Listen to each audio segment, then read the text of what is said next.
Good evening, everyone. Welcome to Mortimer House.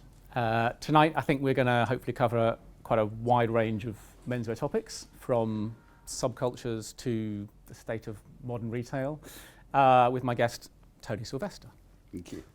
Tony is somebody I've admired for a long time, particularly for his writing on permanent style and elsewhere, both for its eloquence, but also for its, I think, breadth of influences, which I find very interesting. I'm looking forward to delving in a few of those topics this evening. We're going to talk for about 30, maybe 40 minutes at the most. There'll be plenty of time for questions afterwards if you have anything. We are going to try and talk without the handheld mics. I think in this room we don't really need them, but if anyone at the back can't hear us, please do shout or raise your hand and we'll try and speak up. We are filming this event this evening, so thank you very much for participation in that and for any intelligent questions at the end, which make it even better. So I think, where should we kick off? Maybe let's start with some kind of background, maybe. So what are your sort of earliest influences when it comes to kind of clothing? Hello, everyone. I don't know. I think they are. I think there's obviously points before youth culture becomes important, and I'm not really sure about them so much. My dad always dressed well, cared about how he dressed, expressed himself through dress. Also, I grew up in West Africa, which is in Nigeria, so there was definitely a sense of like identity through clothing there, because how do you present yourself somewhere else? What's the difference between What age was that then? So from 4 till 8, okay, kind of there. So that was pretty formative times in terms. So I think it also made me an observer of things quite early on. But then the biggest influence, and then so coming back to England would have been 81.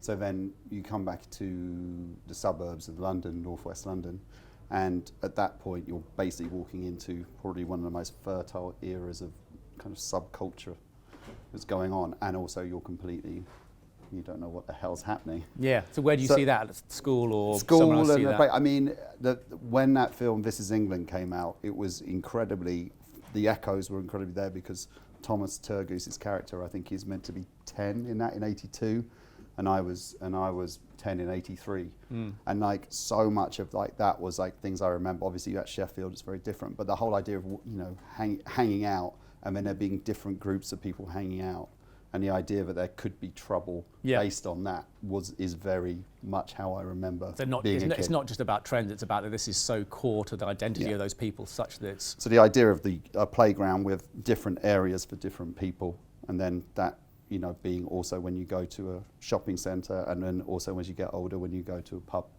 the idea that certain people go certain places and you don't if you're not that. I think that's a very real memory. and I've told this story, but the first thing I can really remember is being in the very brutalist shopping centre in Watford, when Watford were playing someone else, and watching a fight between like a skinhead and a casual from the sort of top layer outside the toy shop, and now having a fight in a jeweller's shop window, and kind of checking out what they were wearing. And I totally remember that. No interest in anything else. Yeah, like the Farrah slacks and the kind of, and this was when skinheads were doing the kind of sheepskin and Farrah slacks kind of like, so it was like that era. And I remember thinking, oh, okay, oh, all right. And did you want to be one or the other, or you? I think I was too young. It was much more like, so that's the first thing I can really sort of totally remember is the terrace casual era. And then, but I was way too young to sort of be involved in that. And then kind of breakdancing hit about the same time, and that was huge. And so that was like the idea of like opening up American sportswear and American brands and trainers and trainer culture being a thing, which again was not something I could really afford or be involved in, but was something I was like observing. And then my older sisters were 6 and 8 years older than me. So I had one sister who was a skinhead, and one sister who was a kind of art school, punk goth. So growing up with their record collection and their friends coming over and their, so this was, incredibly formative. And again, did you identify with one or the other then? Or well, I think this is the funny thing, I'm sort of half in one foot, half top in the half other. And bottom Definitely, half, absolutely. Yeah. So that's still very, very central to formation. And then the first thing that was mine was really skating, which which probably came out again from similar thing to breakdancing, the idea of like things being on import, things being from America. So I suppose that was the first thing that was really mine. And then the music that came along that with me was hardcore punk, which was at the time much more of an American kind of phenomenon. So this is really at like 14. So between the ages of like 12 and 14, you're kind of trying everything on and seeing what fits and taking a bit from here and there. And then by the time I get to 14, which is quite young, I'm pretty much like settled on what I am and what I want to do and how I want to do it. And things like not that I know that much about the background of hardcore, but that again is very key to identity, right? It's not, I think when you hear about, well then I was into skating or whatever else, like you can see it's just like, it's almost just maybe more of a commercial thing. I wore those clothes, I did these things, but you wouldn't say it's that core than what you, almost like a belief system at that point. Yeah, and also it's something, and I just think there's other youth cultures, I'm sure, that are exactly the same, but it fostered engagement. You had to be involved in it in a way where you were giving something back to it, or else you were a poser, or else you weren't cool. So you had to do a fanzine, be in a band, take photos, draw pictures, draw flyers, something. You had to be an active participant. And what is amazing as I go forward is how many creative people I meet had the same, came from that same background. Because I think it's this really weird thing where at 14, 15, 16, you're really creative, not just creating for yourself, but actually creating for a community.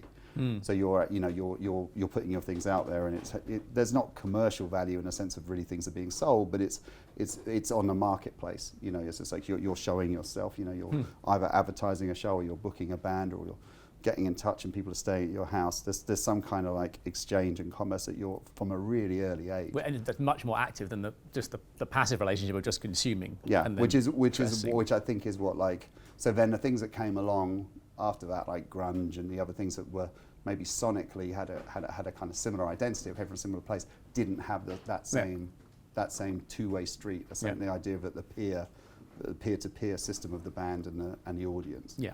So that's absolutely pivotal to me, because that's how I still approach things.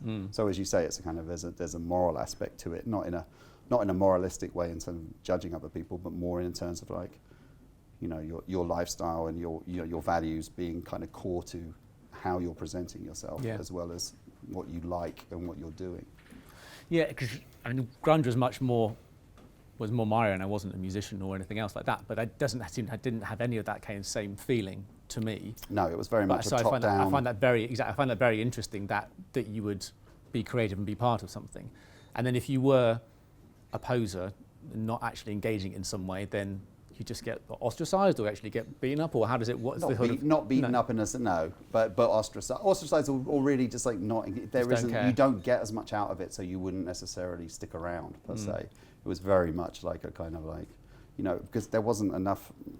I remember I did a podcast recently specifically about music, and they said, "Well, why didn't you do a band at that point?" And I was like, talking about this age, and I was like, well, there wasn't enough spare people to do a band. And so it was just like I would have done. Well, because everyone else was in a band already. Yeah, so I would have done a band, but it was just like everyone else was already allocated out of the 20 people.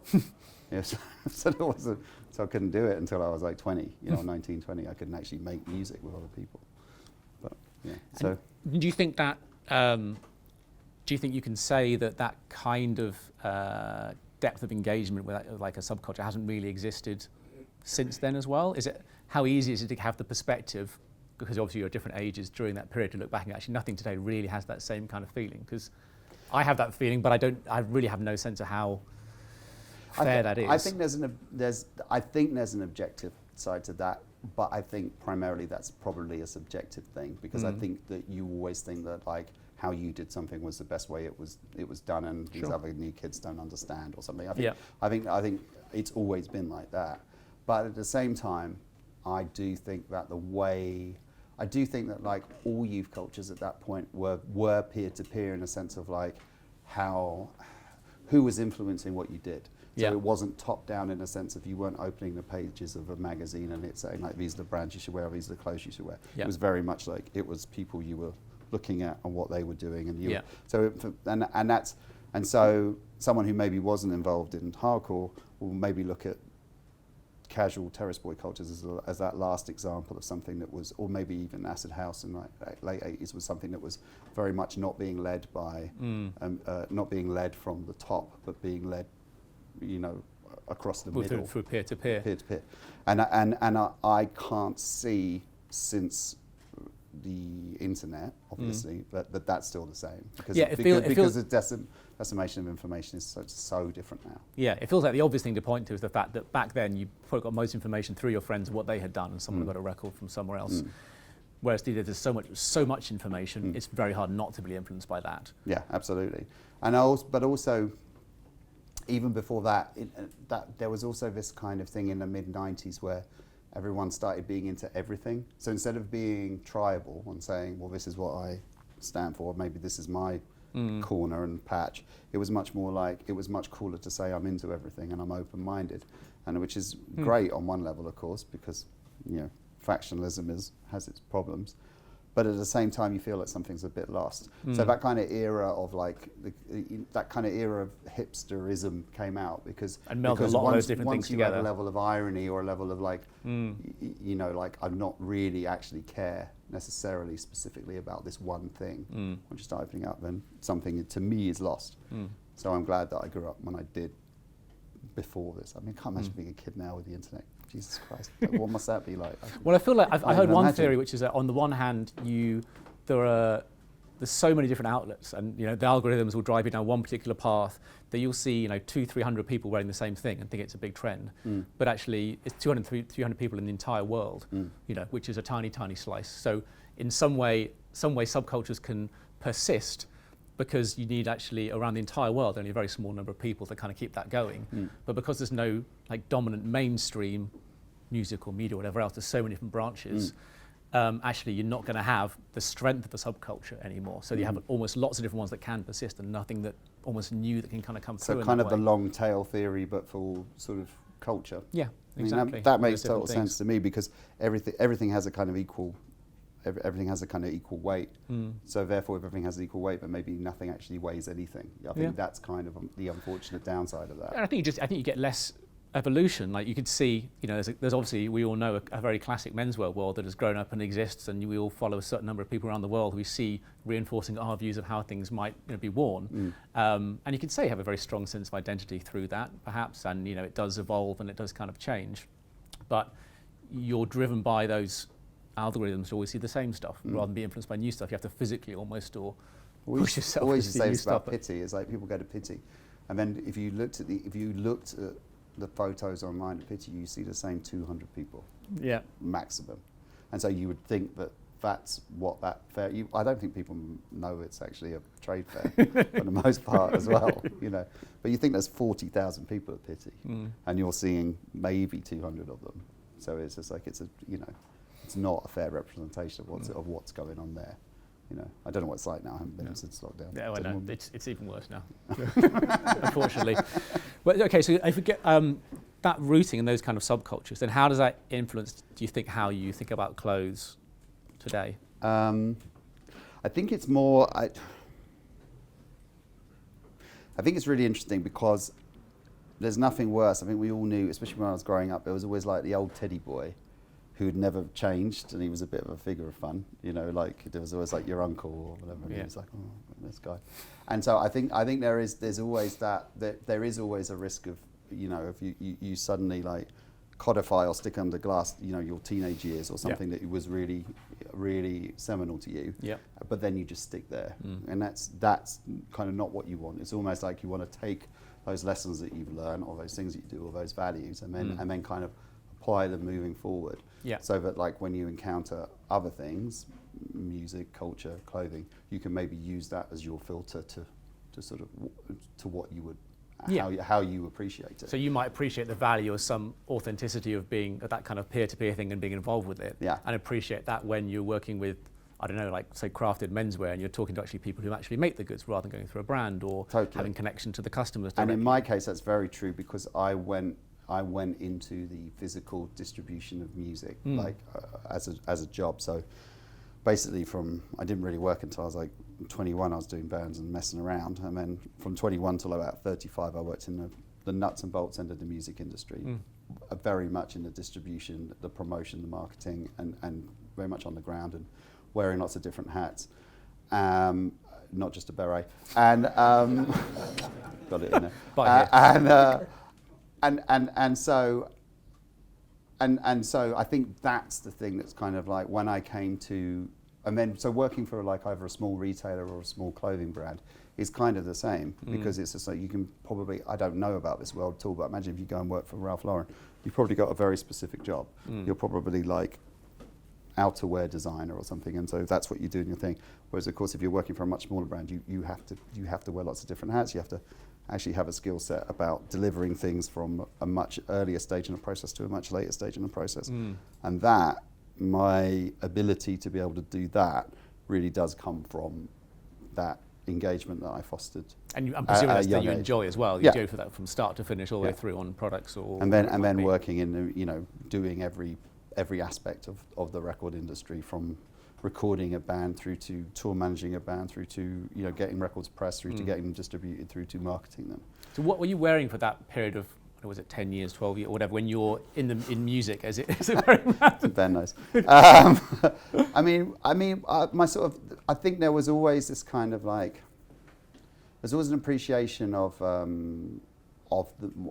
classic things, but it was definitely more of the American side of stuff. So it was always the denim there was always like Pendleton, there was always like the kind of sweatshirts, there was always those kind of thing. And it was also a lot to do with being in a nexus of Duffer of St George, which was a big influence, I think, not only on kind of how guys in London were wearing, but for me as well, how to kind of put things together and how to mix influences, because they were very much at the vanguard at that point of mixing those things up. Like summarise a bit what that look was. So a lot of people won't remember that. Well, it changed a lot. I mean, I remember the Darblay Street shop being a little bit of like English sportswear, like rugby shirts and like polo and like the cricket cap. The cricket cap, which we might come to talk about specifically, is something I definitely remember from Duffer. So they were taking a lot of more traditional, the English things like that.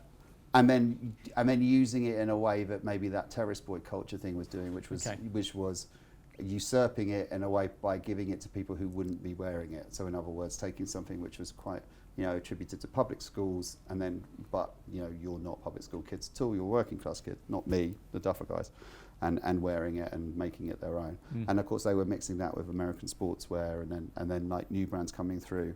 I mean, brands like John Smedley and Trickers and all that really owe a lot of their resurgence, that kind of heritage brand thing, to Duffer kind of to me it's Duffer who really kicked off for loads of those people. So how long did you work there? I'd never worked at Duffer, I worked at Present. Okay. So that was later, but I was more like I was just, that was very much like the nexus of the kind of friendship group and the kind of there are and having friends who work there as well. Okay.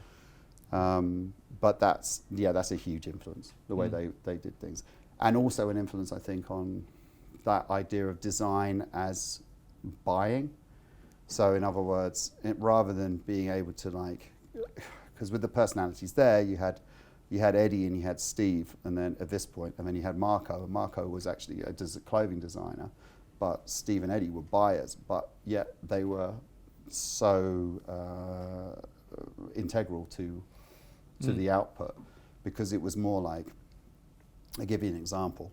Something like Macintosh would make, their raincoats in tan and in black and in navy, and they would call them up and be like, well, what other colours could you do them in? And for example, what colours do your ladies range? And they'll be like, oh, orange, pink, bright green. I'd be like, that's what we want.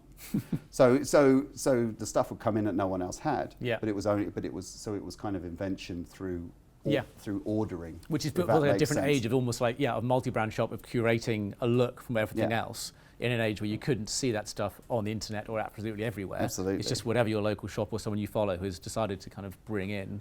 And then most of my people who I really look up to in the industry, or who I've taken the most from inspiration, are people like that. So like Terry Ellis, who worked for Beams and had a sub-brand within the Beams family called Fenneker for 20, 30 years. Before that, has worked for Beams in Japan since the mid-80s. Now has actually left and has started his own product called Moggy, which is opening now. So he's always been a huge inspiration to me. And then probably Ethan from the Armory, and then now obviously with Bryceland, who I'm lucky enough to work with those guys as well. And then people like Gautier, who now does Forsac, which is much more a traditional designer role, but obviously for a long time before that had a bit more of a kind of buying, you know, and design kind of role.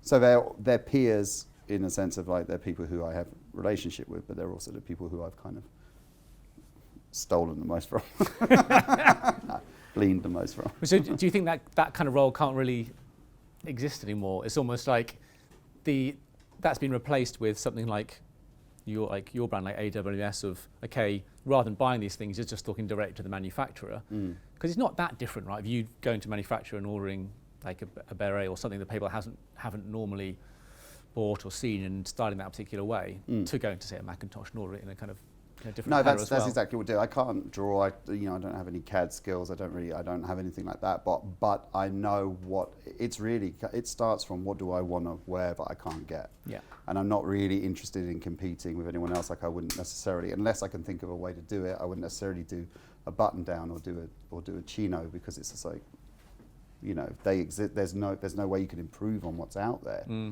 Or there's no way that there's something doesn't like that exist. But like.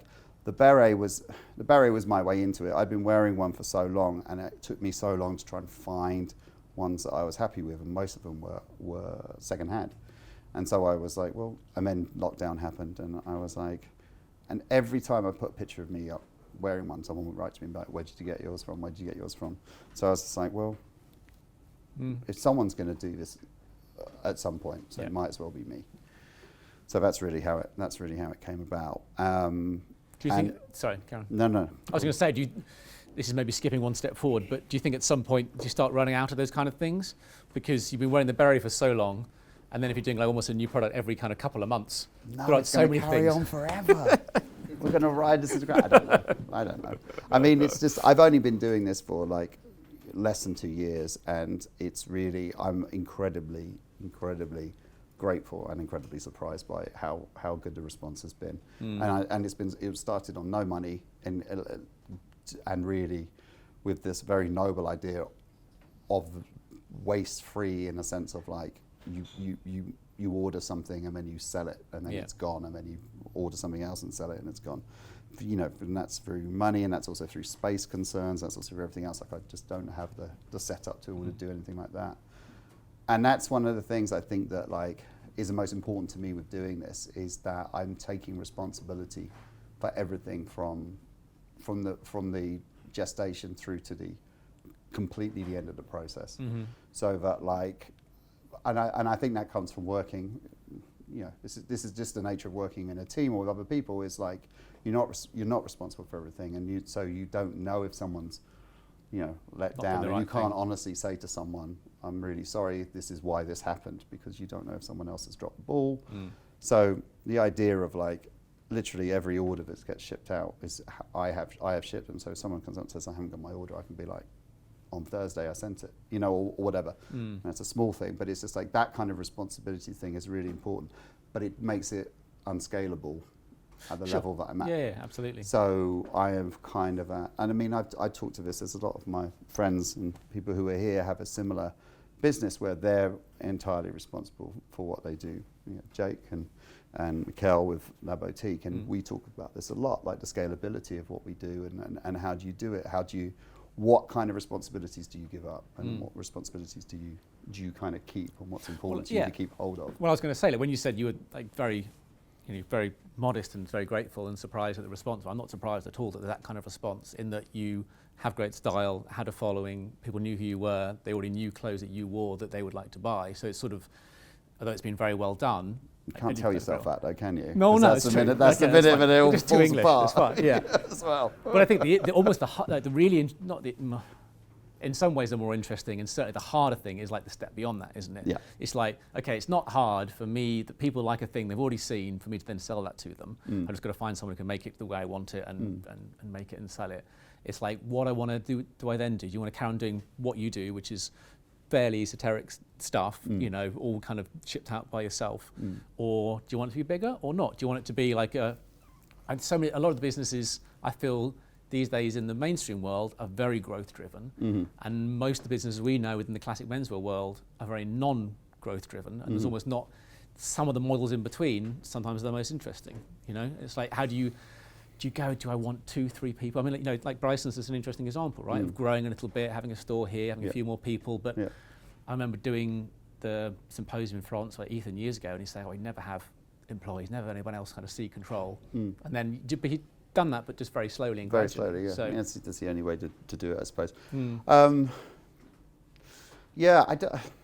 I don't know, because the thing is, you're absolutely right. I think if I can work with other people on, if I've worked with, like, say, for example, with Crown Northampton, it's like you can collaborate with other people and maybe use the things that they're doing that you don't have. So obviously with them, the factory, staff, distribution, everything. So it's like, well, that's great. So that's something I don't have to do. Yeah. So you bring your thing to the table and they bring theirs. So I think that's probably a way for me, that makes the most sense of how to grow it. It's more kind of collaboration with a brand. Yeah, relation with a brand. Yeah. Doing something with someone else and collaborating. That makes more sense to me at this moment. I don't know. I've just taken on a space, so I am actually moving out of my bedroom into a space down in Margate. So that's interesting. So it puts a little bit more pressure on it, but at the same time, it's also nice to have a bit of a division between what your home life and your absolutely. Yeah. So well, it feels like all these things happen to other people we know quite organically, but it's very hard to sort of plan for that ahead, to go what you're going to do in a year's time or kind of 2 years' time. Or Yeah, time. totally. Because I mean, what is growth these days? Is growth dead? I mean, I don't know anyone who's earning more money than they did 10 years ago. I don't know any businesses that are doing better than they're doing 10 years ago. It seems to be there's small brands that get, say, like some private equity backing or whatever, and that kind of grow very fast and explode in 3 or 4 years.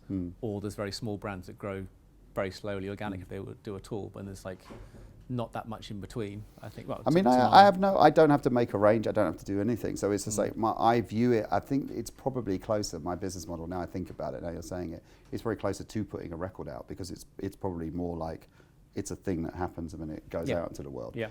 So there's not really correlation between that and, like, say, 20 other things on the roster at the same time. It's very much like they're one-offs.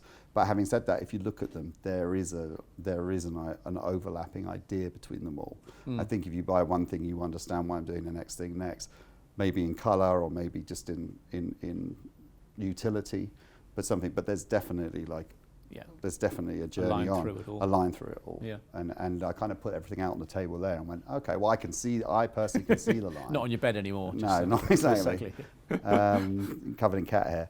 Yeah, no, I can actually see. I can see that lineage. I can see what I'm doing and where it's going. And is it?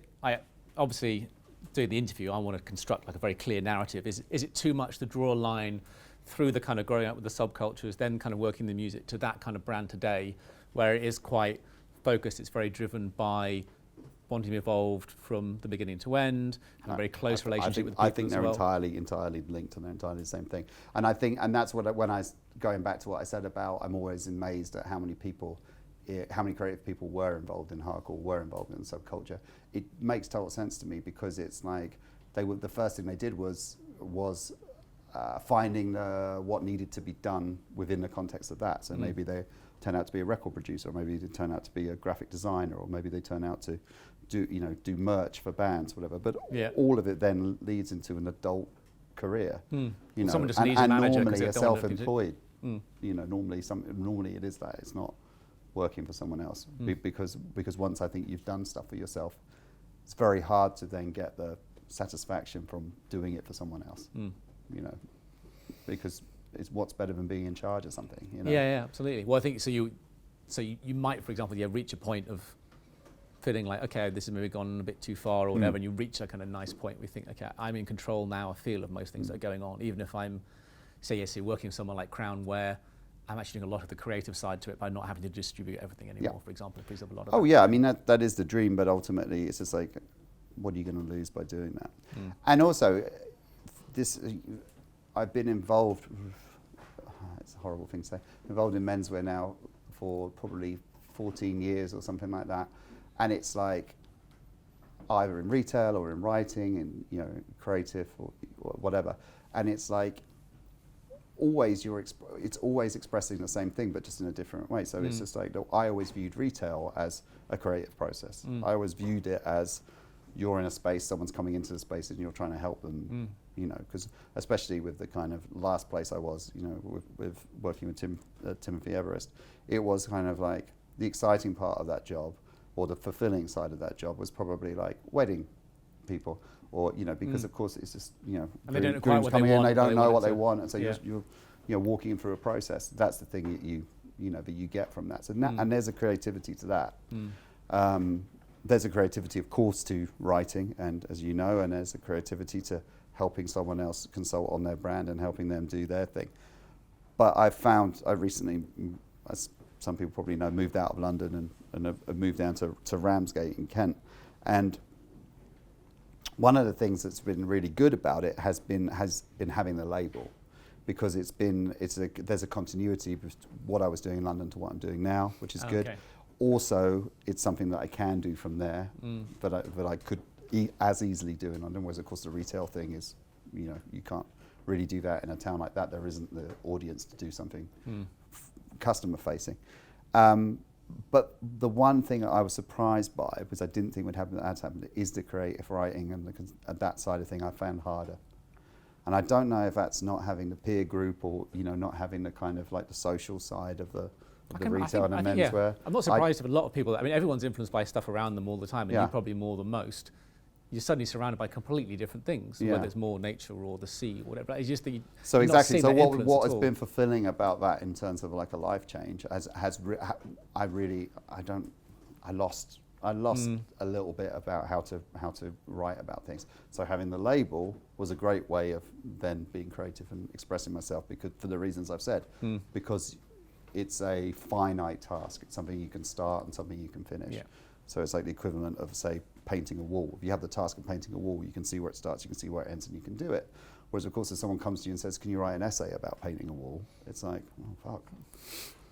What do I want to say about painting a wall? What angle am I taking? What's the end result? And then when you finish it, you go, I could have done that better. I could have done that differently. It just goes out into the ether and you don't know what influences it had, or you see no feedback to it at all. So I've got much more, satisfaction's the wrong word. I've got much more of a sense of accomplishment from doing the physical side of doing a label rather than writing. Hopefully that will change, because that is my bread and butter. So we'll see. And one last question before we open up to questions for everybody else. Yeah. So, trying to track through the kind of style changes as well over the years and the different influences. Yeah. Where does the thing with the left bank in Paris come from, and that influence, which you've written about quite a lot? How does that build in?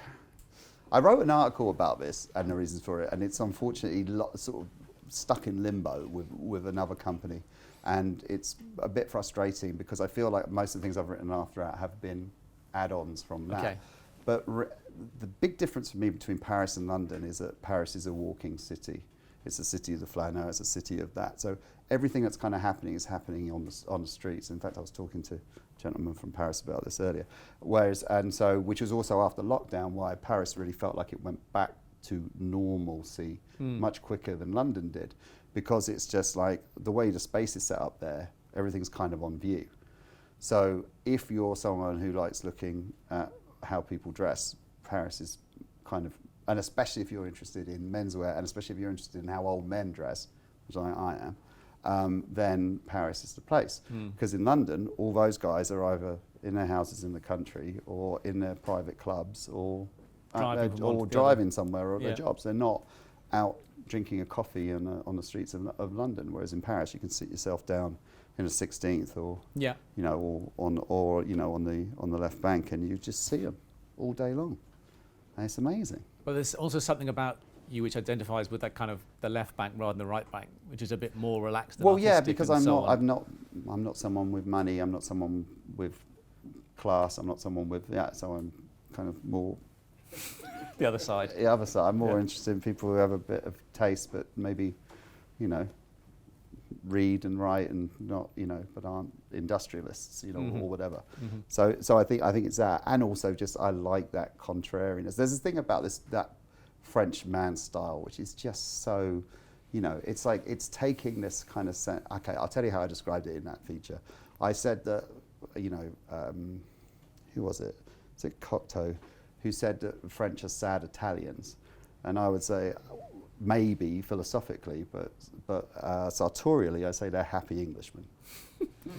Because it's just like it's taking the kind of like the tweed and the kind of all those things, and then adding this kind of level of like the colour and the volume and the kind of light-heartedness to it, So there you go. Nicely put. Thanks. Right, we've been talking enough. Who has got some questions for Tony from the audience? Yes, Anyone? That's what I want. There's nothing more to say. I've got a question if no one else. Yes. So, can I say, do you want a mic for them, or is it? I'm just turning up your one. Turning up mine. Okay, see how it goes. Yeah. Okay. No mic. I'm constantly frustrated that you launched something, and by the time I actually get to your website, boom, it's gone.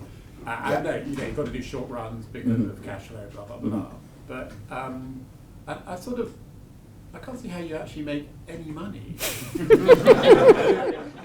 Well, I don't need a lot of money. That's honestly it. I don't need the money that, say, a brand with employees and everyone else. So it's just like my markups, I think, are I'm constantly talking to my friends in the business about how to price things, and constantly this is something we talk about a lot, is the idea of, is this too cheap, is this too expensive, how do we do it? Because okay, so for example, there is the market value of something in terms of how people perceive it. There's what you've actually paid for it yourself, and how you've done that. And then there's, so for example, it's not the customer's fault if you're not able, I feel it's not the customer's fault if you're not able to get the volumes that a bigger business has. You don't want to punish the customer for kind of your lack of whatever you want to call it, lack of ability or lack of accessibility. So you can't just say, well, I'm going to mark up times 5 and that's the price, and deal with it. It's just like, to me, it's just like I am aware of what other people are charging, and therefore how I want to sit things. So whereas on some things there's margins are different than on other things. But then the other side of that is that what was I going to say? Fuck, I had a good point then too. Typical. I think that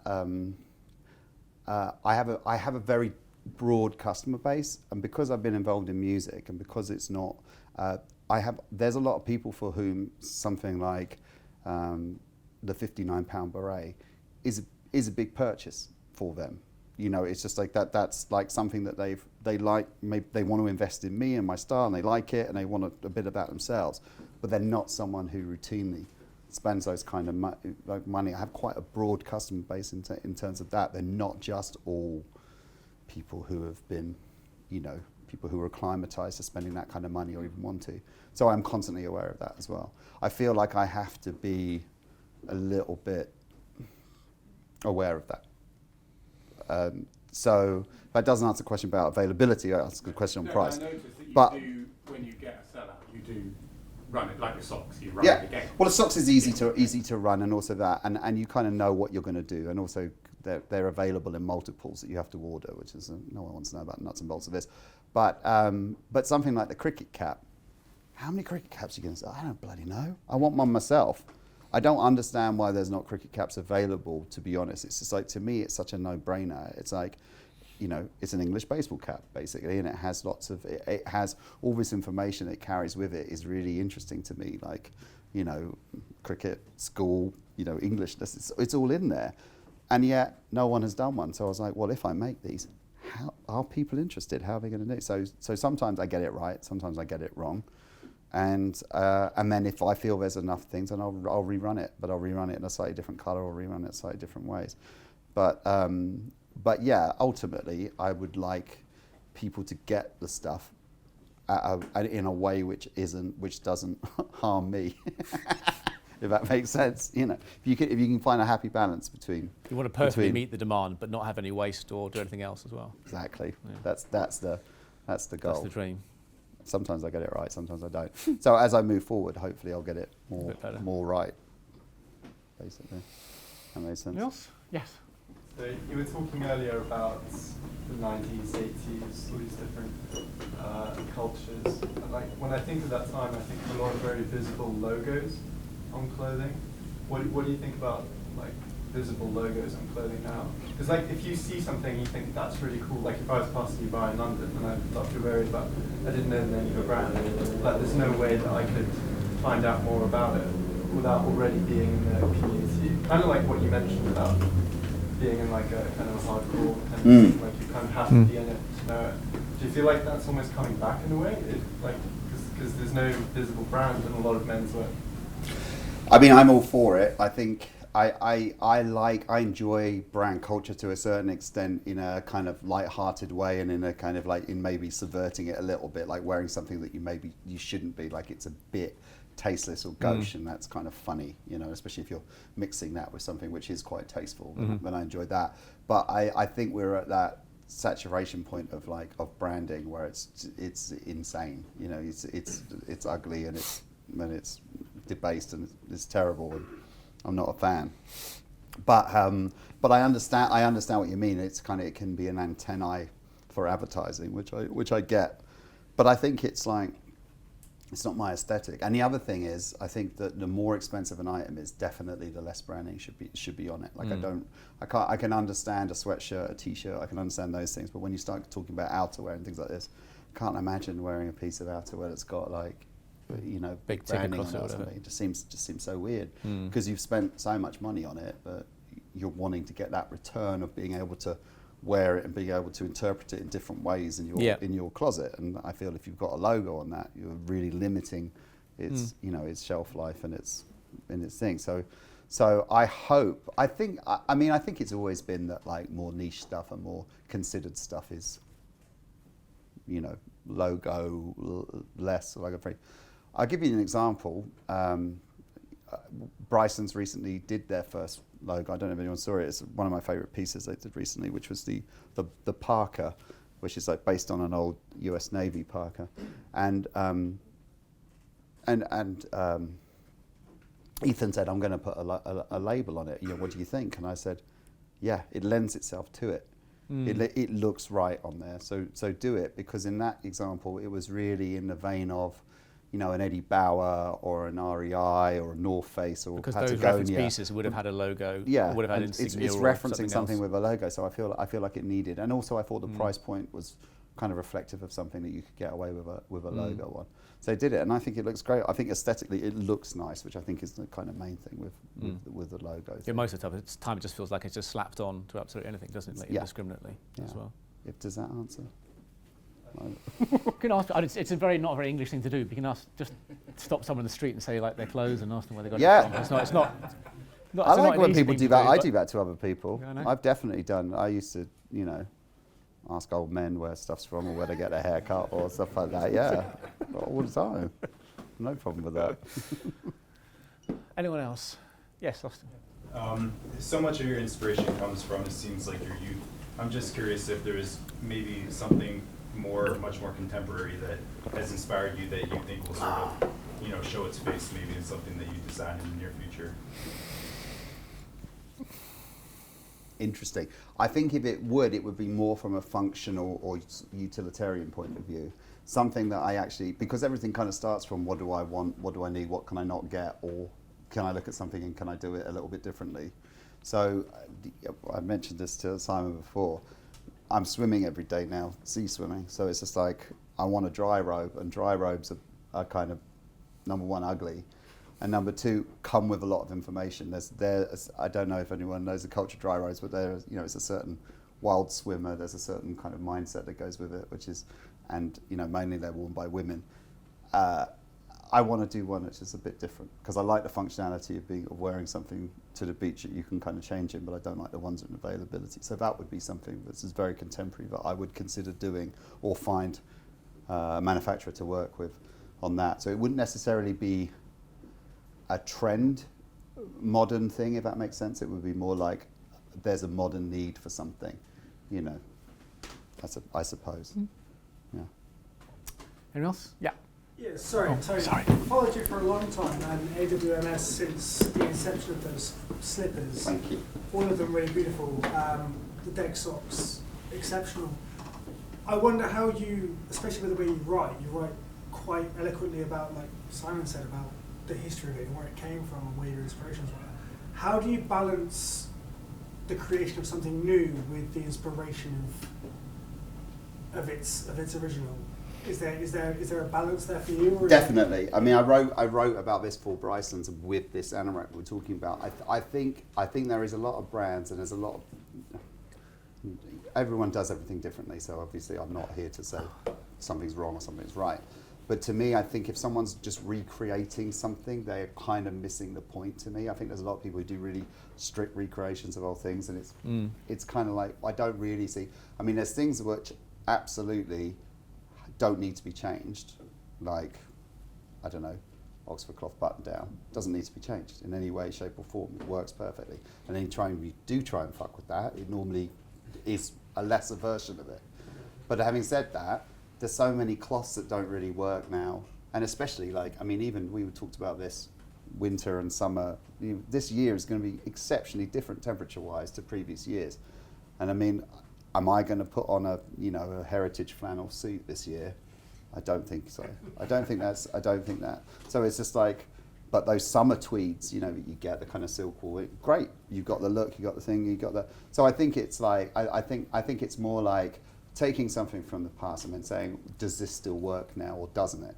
And I think that's the way to do it. And then also not ending up with that looking like you're like a recreation sort of expert. Like you get those guys on BBC documentaries who live in a 1940s house with a 1940s toaster, you know, like, and that is just the worst to me. It's just awful. And half the time I see people wearing heritage clothes, they look like that to me. It looks silly. So wearing it in fresh ways, if nothing else. Yeah, exactly. Or putting things together. You have, it's a cliche, but it's true. You've got, menswear hasn't really changed for 120 years at this point, 110 years really. Fundamentally, like, materials have changed, but nothing else has changed that dramatically. No. So just mix it up and wear things from different things. It's really odd because this is not another question, but it's just like how true you are to your own word. I remember listening to the Hand Cut Radio podcast you did, and you said the exact same thing. You've got 110. No new material. No new material. Thanks. No, it's true. But it's totally true. It's just like, if you, to me, that's the goal. If you can make things work which maybe someone else hasn't thought would work together, then maybe that's the thing you're doing, which is, you know, maybe that's the thing you're doing, which is about the way you present yourself. Because I mean, that's exactly true of everyone. You know, so that look that everyone has now of the New Balance with the, you know, thing, everything looking at, you see these guys, they just look identical to the next guy, and you're just like, what's the point? You know, what?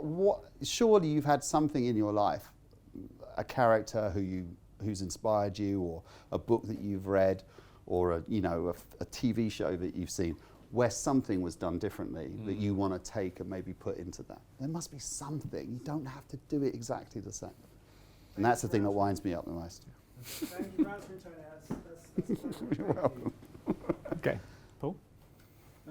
I'd love to talk to you about old men.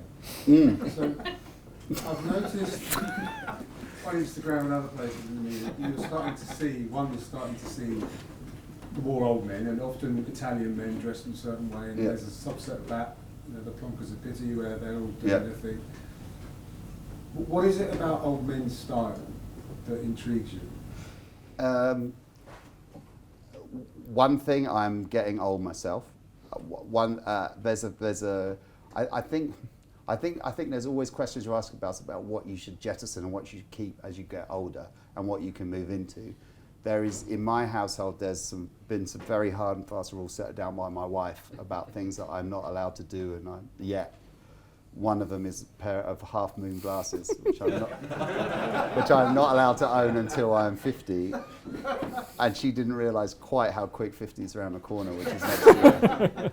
So I think it's more like a negotiation of as you get older of what you know, not because of pressure, but also just for yourself, what makes you feel comfortable, how comfortable you are yourself. So when I see older men, it's more aspirational than seeing someone who's, because obviously for me that's, you know, where I'm heading rather than where I've been. Do you think there's a tendency to grow into yourself then? Is that what you're kind of saying, like you become more like yourself? And I think even my own dresses, it's like I've definitely got much more comfortable with how I present myself as I've got older. I think there's a point where, I don't know if anyone else had this, but I certainly had this, where you would look at a picture of you from a time frame ago, X amount of months, X amount of years, whatever, and go, you know. And maybe there's a point where that stops happening, and that's when you go, okay, maybe I've cracked it. Not because it's like, look at me, I'm dressed exactly the same as I was then, but you're not embarrassed by looking at the older pictures. And that's only happened to me very recently. Like, I can only look at pictures of me from the last 3 years, 2 weeks, 10 minutes. No, I mean, you know, a finite amount of time, I can say that. Whereas I think, you know, the kind of people I aspire to, it's just like exactly the same, that they have that, they have a 30 years of, or 20 X years of looking good and being looking good to themselves, being comfortable with how they present themselves. And a certain freedom too. And a certain freedom. Exactly. It must be hard, like you can see there's a natural trajectory of like you're young and you try absolutely everything, and then you might find that suits you more and you become more like that. I imagine it must be hard to still remain fairly curious and a bit experimental, because you kind of can, but there must be a natural tendency to just kind of make the same things most of the time. But that's the thing, and that's the cynicism, and that's then that's that thing of, again, of being of putting that thing under glass of like when you were happy and when you did. So whether it was a teenager or that, and saying that was the only way that it should be done and that was the best. It's just like, and that's the thing to avoid, because exactly that's when you end up like that. So it's just like, yeah, even though older guys, as you say, are more comfort, maybe have a bit more have a bit more coherence in what they're doing. The ones that I really admire are also still people who are moving it on and changing it a bit and still interested in that. Same as music and same as film and same as everything. They're still active participants in the culture, you know, rather than just being like, I only listen to the Beatles and I only listen to old reggae 45s or whatever it is. Okay, I think we'll leave it there. Yeah? Thank you so much, Tony. That was fantastic. No really worries, entertaining, thank you. interesting. That's all right.